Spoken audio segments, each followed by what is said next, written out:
Hello guys. Si Mirel ayaw uminom ng gatas, ayaw dumidi. So 20 hours na siyang di dumidi guys. Yun lang yung kahapon. 5 spoon na soft food. What the name that? Soft food? The one that in the bottle?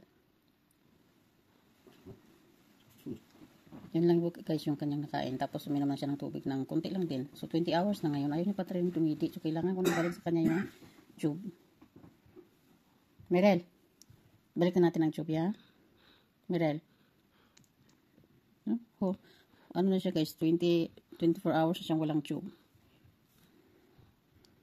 Kailangan ko ibalik ang tube. Sinubukan namin, oh. Malinis na ang mukha sana, oh. Finish the milk, otherwise I put back the tube. Malinis na ang mukha mo, oh. Finish the milk.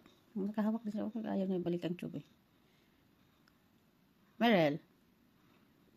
Katulog-tulugan na kanya. Mirel. Mirel. Kinakagat niya ang ang bibiron. Ganyan. Mirel. Ay, sorry. Mirel. Sip the milk. Gutom na to ba? 20 hours na siyang walang gatas. Walang kain. Hindi naman nagugutom. Hindi naman siya umiiyak. Hindi talaga nag-ano yung nagutom siya. Mirel. Mirel. Mirel. Malakas naman siya guys. Hindi naman siya mahina. Ibalik ko na talaga yung tube. So, we put back the tube guys. Nag-gloves na lang ako guys. Ayaw ko na magipag-away sa mga basers. Naghugas na ako. Na ako ng kamay. Ay, wait lang. Lagyan ko pa to ng Tanan ko muna to ng mainit. Tubig. So, nalagyan ko na guys ng mainit na tubig. No. Kailangan mo to. You need this. No, Mirel. No.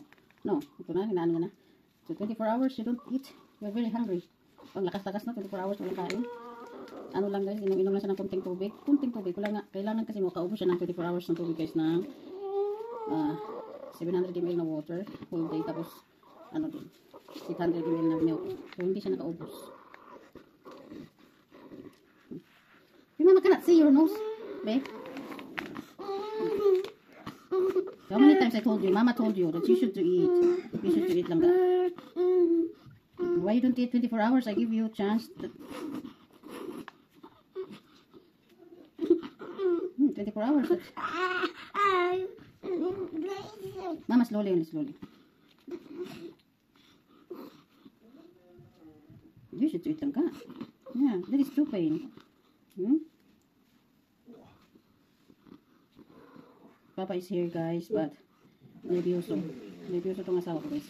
Hindi niya kaya natin tusok. Makita yung anak natin tusok. Pero guys daw.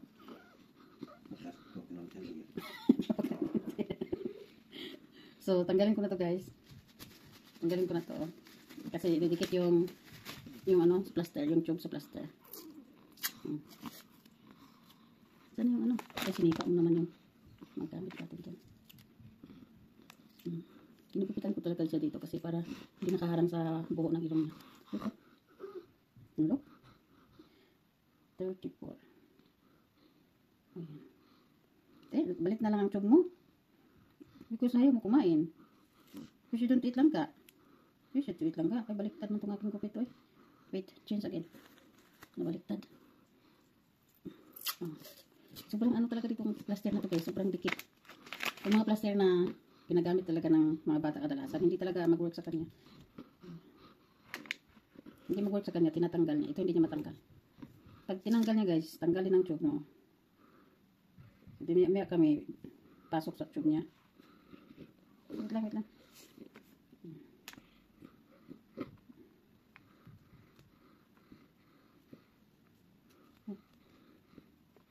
Kailangan talaga halos ayaw matanggal sa ating kamay.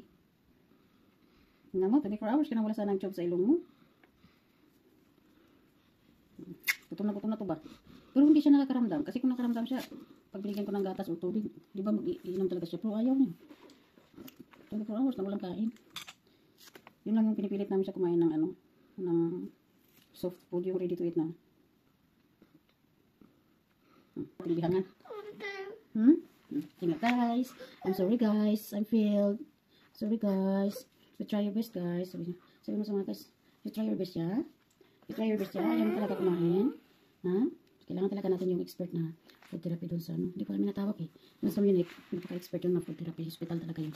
Malaki guys. So, yun lang guys. Ang update namin. Thank you for watching guys.